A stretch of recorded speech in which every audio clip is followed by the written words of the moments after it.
অসহায় মানুষ বলে, আলী রে,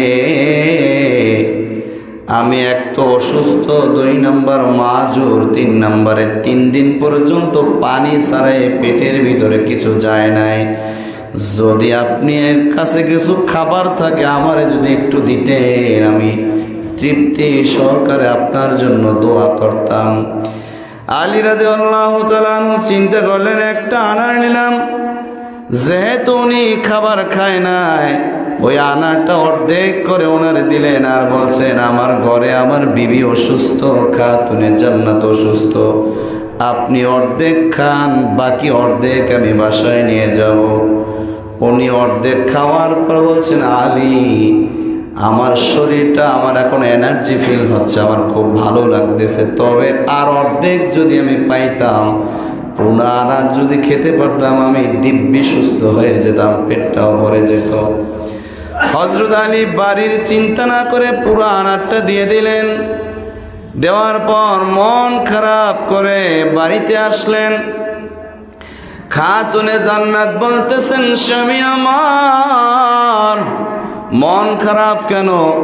বলে, আমি তো কিছু সদকা করে আসছি। কয়, আপনি যে সদকা করে আসছেন এটা আমার আকল সাক্ষ্য দিচ্ছে, কারণ আপনি বাজারে যাওয়ার সময় আমি প্রচণ্ড সুস্থ, আর আপনি বাড়ি আসছেন আমি এখন দিব্যি সুস্থ হয়ে গেছি, কারণ আমার আব্বাজান নবী বলেছেন, সদকার মাধ্যমে আল্লাহ রব্বুল আলামিন বান্দা বান্দির বিপদ দূর করে দেয়। এই যে রোগ, এটা তো আমার একটা বিপদ, আপনি সদকা করেছেন, আল্লাহ আমার বিপদ দূর করে দিয়েছেন, আমার দরকার নাই আনারের।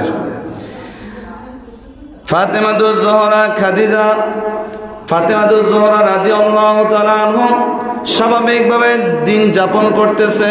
রাত্রিবেলা দরজা বন্ধ করে তারা ঘুমাইতে গেলেন। দরজায় আওয়াজ করলেন, আলী, আমি সালমান ফার্সি তোমার কাছে আসলাম, দরজাটা খোলো। দরজাটা খোলা হলো, দেখো হাতে একটা ঝুড়ি, কয়েকখানে যে আনারগুলা আছে, এই আনার তোমার জন্য একজন সাহাবী পাঠাইছে। এখন আলী হাতে হাতে নিয়ে গুনতেছে 9টি আনার। কয়, চাচা যান, এই আনার আমার না, যার আনার তার কাছে নিয়ে যাও, হয়তো ভুল ক্রমে আমার কাছে তুমি নিয়ে আসছো। কয়, কিভাবে বুঝলাম? কয়, না, 9টা আল্লাহ দিবেন না, আজকে আমি একটা আনার আল্লাহ রাস্তায় দান করেছি, দিলে কমপক্ষে 10টা দিবেন, নয়তো আরো বেশি দিবেন, এটা আসলে আমার আনার না। তখন সালমান ফার্সি পকেট থেকে আর একটা আনার বের করে জড়িত রাখলো আর বলল, আলী, আমি নিজেও পরীক্ষা করলাম, একটা রেখে দেখি তোমার হালত, ইমানের হালত, মারিফতের হালত কেমন। যেহেতু তুমি দেখতে পেরেছো, বুঝতে পেরেছো, আকল সাক্ষী দিয়েছে, এই 10টা আনারেই তোমার জন্য পাঠানো হয়েছিল। সুবহানাল্লাহ।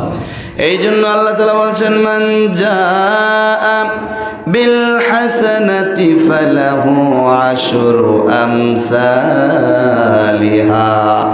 আমার উম্মত এমন উম্মত, আল্লাহ তাআলা বলছেন এই বান্দাগুলো এমন বান্দা, একটা নেক আমল করলে আমি আমার বান্দারে 1 গুণ সওয়াব দেই না, একটা নেক আমল করলে আমি আল্লাহ 10 থেকে নেকগুলা লেখা শুরু করে দেই।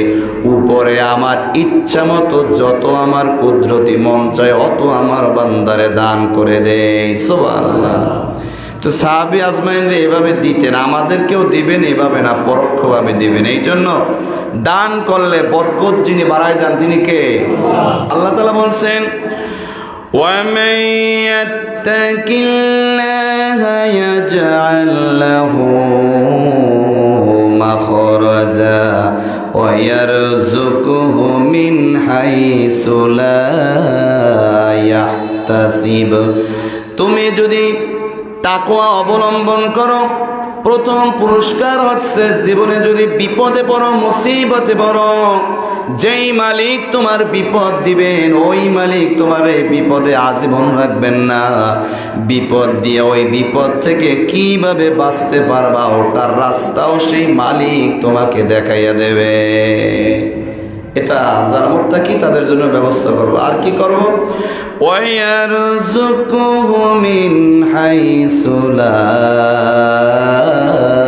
ইয়াহতাসিব, কোথা থেকে রিজিক তোমার বাসায় আসবে, কোথা থেকে রিজিকের ম্যানেজ হবে, এই জিম্মাদারি আমি আল্লাহ রব্বুল আলামিন প্রত্যেকটা মুত্তাকি গোলামের জন্য আমি আল্লাহ জিম্মাদার হয়ে গেলাম।